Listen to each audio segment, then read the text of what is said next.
roots in the eternal. The winds may howl, the rains may fall, but the roots that drink from the Creator's well will not be moved. By Kateb Shuna. Life is like a vast field, and each of us is given the task of planting a tree that will stand through the seasons.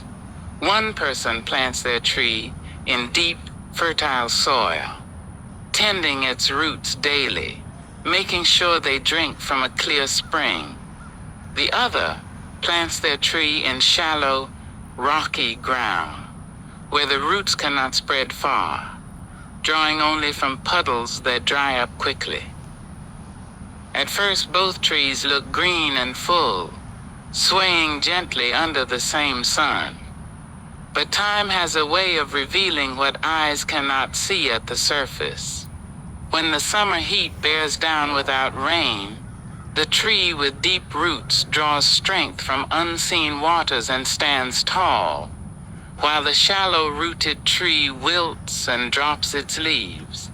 When the fierce winds of autumn sweep across the field, the deep-rooted tree bends but does not break, while the other is uprooted and carried away. The truth is this: the storms, droughts, and winds will come for every tree. What determines survival is not how beautiful the branches once looked, but where the roots were planted and what they drew life from. If your roots are anchored in the Creator in obedience, in trust, in devotion, you will withstand what would destroy another. But if your life is grounded only in shallow things, the first great trial will show how quickly those roots give way. I grew up thinking my mother and grandmother were hard on me. I saw their strictness as sharp edges, their words as heavy weights. But I understand now that they were building something in me, deep roots. They were not breaking me. They were planting me where I could stand when life storms came. I see now that they were teaching me to dig into something greater than myself, into the truth of the Creator. My prayer is this: fill me from within. Let praises rise from the deepest places in me. Set my spirit ablaze with a fire that cannot be quenched by poverty, by sickness, or by the opinions of others. I may not have wealth. I may not have the roar of lions, but I have a faith that cannot be shaken. I do not fully know my plans, and I cannot hand you a list of goals. But I know this: I was called to write. No, my pen does not pay the electric bill. It does not put food on my table. But it carries a power I cannot explain, something placed in me by the Creator Himself. I have thought about walking away from it, chasing something more secure in the eyes of the world, but I can't. My spirit won't let me. I was given this gift to hear, to observe, to reflect, and to write what I am told. Many people do not see me for who I am, but I believe future generations will know the greatness of the Creator through the ink that flows from my pen.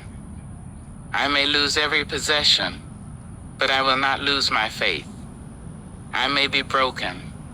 My life may look like it's in shambles, but I will never turn my heart, mind, or soul away from the one who made me. People may look at me and say, "Kateb, you've lost your way." They may think I'm spiraling, but they do not know the one who can part my Red Sea at any moment. I have turned from my old ways.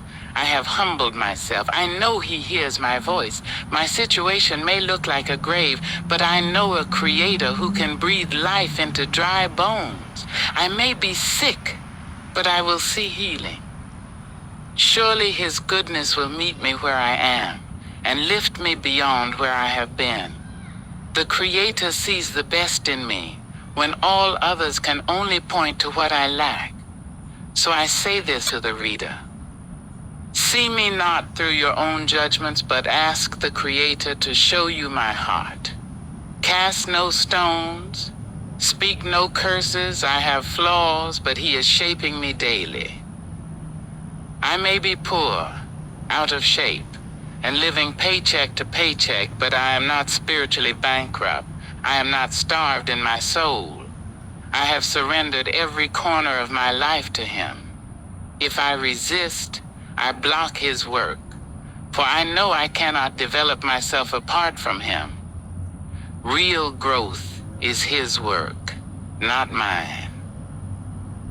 If you believe you can walk through this life in your own strength, you are setting yourself up for collapse. The enemy would love for you to think you need no help.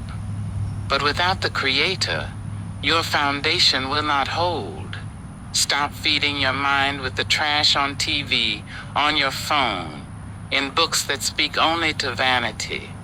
Fill yourself with what gives life.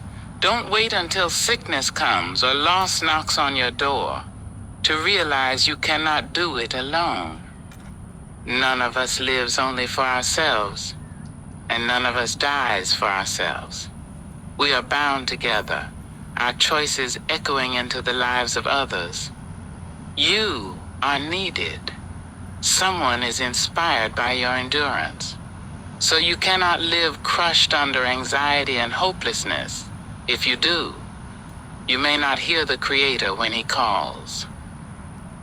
One of the greatest tragedies is a life lived only for taking, never for giving.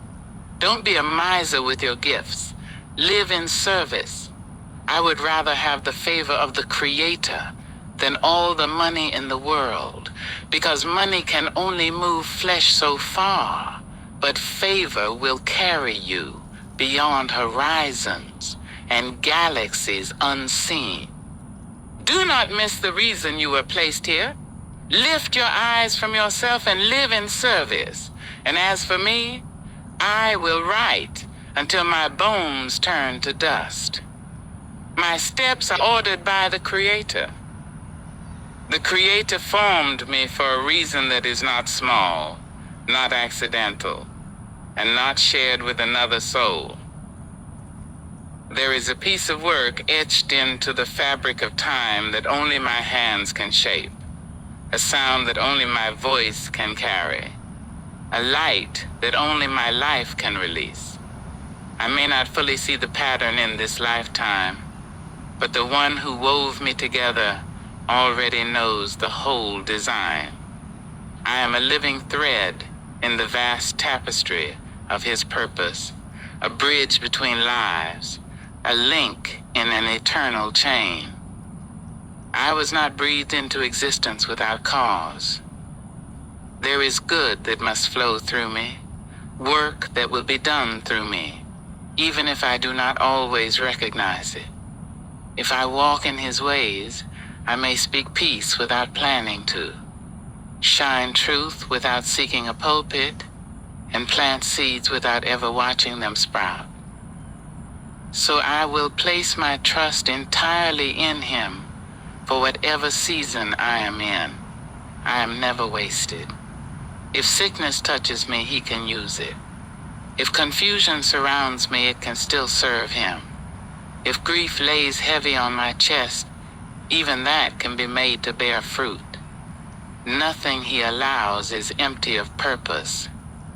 He may strip away the familiar, place me in the company of strangers, allow my strength to falter, or close the windows to my future, so that I walk only by faith. Yet I know this: He is deliberate. He is precise. He is never wrong in His arrangements. And so with nothing in my storehouse but an open heart, I stand ready. Fill me, Creator. Use me until every breath in me has been poured out in service to your will.